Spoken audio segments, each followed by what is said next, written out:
तो क्या हाल चाल भाई लोगों के। तो वापस से मैं लेकर आया हूँ आपके लिए एक ऐसी हॉरर कहानी जिसको देखने के बाद तुम अंधेरे से डरने लग जाओगे। तो फालतू की बकवास को तो करते हैं साइड में और शुरू करते हैं अपनी कहानी को। दोस्तों, क्या कभी आपने महसूस किया है कि जब आप रात के अंधेरे में अकेले होते हो तो कोई ना कोई आपको ऐसा लगता है कि पीछे से देख रहा होता है। आज की ये कहानी मेरी मित्र मंडली के मेरे एक दोस्त के भाई के साथ हुई है, जिसका के नाम राहुल है, जो जयपुर और दिल्ली हाईवे पर किसी ऐसी चीज से टकरा जाता है जो कि इस दुनिया की थी ही नहीं। रात के करीब 2 बज रहे थे और राहुल होता है जो अपनी कार से घर की साइड लौट रहा था, क्योंकि आपको पता ही होगा कि जो ये हाईवे इस पर लाइट ना के बराबर ही है। तो चारों तरफ तो सन्नाटा था और चारों तरफ था अंधेरा और बस एक कार की हेडलाइट थी जो कि उसको रास्ता दिखा रही थी। तभी उस हेडलाइट में वो देखता है कि कार के सामने जैसे ही वो गाड़ी चला रहा होता है तभी बीच में एक हेडलाइट में एक औरत होती है जो कि उसको दिखाई देती है। जो औरत थी जो कि सफेद साड़ी में खड़ी थी,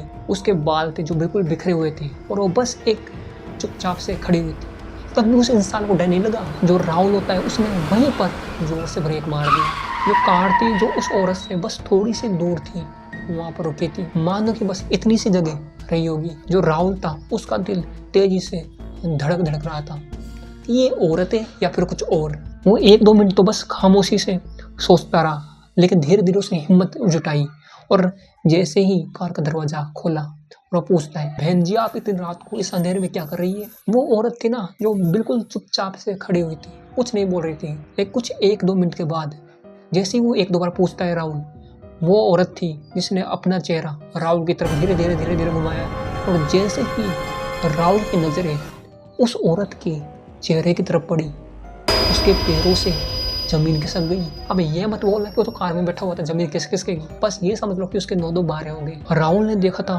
कि जो वो औरत थी उसकी आंखें बिल्कुल डार्क थी। राहुल को बस आंखों में 2 काले गहरे गड्ढे दिखाई दे रहे थे, जैसे कि मानो उसकी जो ये पुतलियां होती है वो बिल्कुल से बिल्कुल है ही नहीं, मानो क्या थी ही नहीं। वहीं पर राहुल की फटकर चौसट हो गई।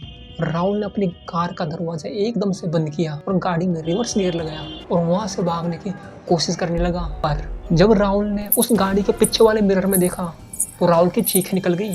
राहुल देखता है कि जो वो औरत थी जो अभी उसको बाहर दिख रही थी वो बाहर नहीं थी, वो उसको उसकी कार के अंदर पिछली सीट पर बैठी हुई दिख रही थी और मिरर में बस राहुल को देख जा रही थी। जो राहुल था बस वो हनुमान जी का नाम लिए जा रहा था, हनुमान चालीसा पढ़े जा रहा था और बस गाड़ी को भगाया जा रहा था, जैसे कि मानो उसने कुछ देखा ही नहीं हो। वो सब कुछ इग्नोर करना चाह रहा था ताकि उसको पता न चला उस औरत को कि राहुल ने उसको देख लिया है। और गाड़ी को भगाते भगाते उसने जैसे ही एक ढाबा आता है पास में, वहां पर जाकर रोक देता है वो। और वहां पर जाकर राहुल ने उस मिरर में देखा, लेकिन वो देखता है कि वहां पर कुछ था ही नहीं। मतलब कि उसकी कार के अंदर बस वो था, उसके अलावा वहां पर कोई नहीं बैठा था। राहुल के दिमाग में बस उस ढाबे पर यही बात चल रही थी कि जो कि उसने उस कार में देखा था वो रियल था या फिर उसका वहम था। लेकिन वो औरत तो राहुल को पता था कि वो रियल है, कि वो औरत नहीं है, वो कुछ और ही है। और राहुल आज भी उस रास्ते से कभी भी नहीं निकलता है रात के टाइम पे। जब भी जाता है वो दिन में ही जाता है और दिन में ही आता है, क्योंकि वो जानता है अगर वो इस बार गया और इस बार फंस गया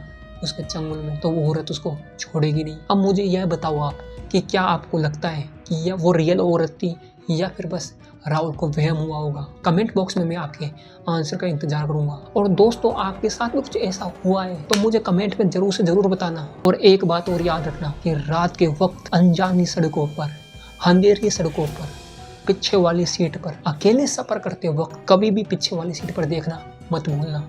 क्या पता आपके पीछे भी कोई ना कोई बैठा हो। और मुझे बताओ आज की स्टोरी आपको कैसी लगी। फिर मिलता हूँ न्यू स्टोरी के साथ, तब तक के लिए जय श्री राम।